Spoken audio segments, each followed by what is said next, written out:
ఎన్టీఆర్ జిల్లా తిరువూరు వైఎస్ఆర్సీపీ కేంద్ర కార్యాలయంలో బాబు జగజ్జీవన్ రావు 38వ జయంతి నిర్వహించారు.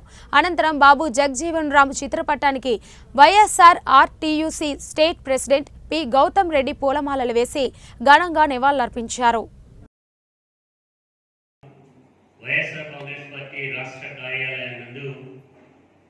మహోన్నతుడైనటువంటి బాబు జగజ్జీవన్ రావు గారి వర్ధంతి కార్యక్రమం 38వ వర్ధంతి కార్యక్రమం జరుపుకున్నాం. 1908 ఏప్రిల్ నెలలో జన్మించినటువంటి ఆయన 1986 ఈ రోజున తుది శ్వాస విడిచడం అనేటువంటి జరిగింది.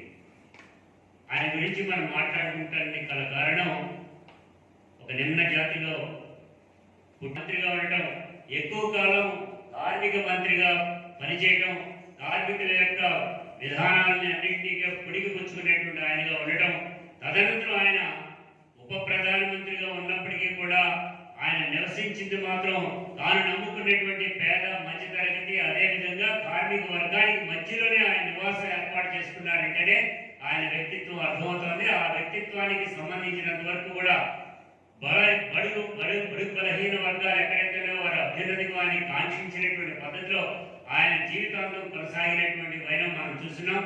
అదే తరహాలో ఇవాళ జగన్మోహన్ రెడ్డి గారు అదే తీసుకుని ముందుకు వెళ్తా ఉంటే ఈ రాష్ట్రంలో మనం చూస్తున్నాం, ఎవరైతే బడుగు బలహీన వర్గాలు ఉన్నారో వేలాది మందిని ఈ రోజున చట్టగాత్రులు చేస్తున్నటువంటి ఈ ప్రభుత్వం, ఈ చంద్రబాబు నాయుడు ప్రభుత్వాన్ని చూస్తున్నాం.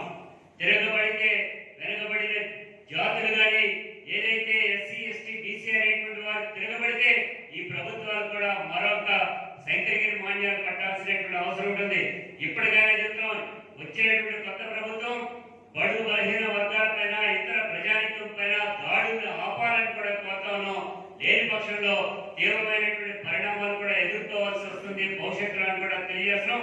జగన్మోహన్ రెడ్డి గారు ఓపిక ఉన్నది, జగన్మోహన్ రెడ్డి గారు ఓపికగానే చెప్తా ఉన్నారు.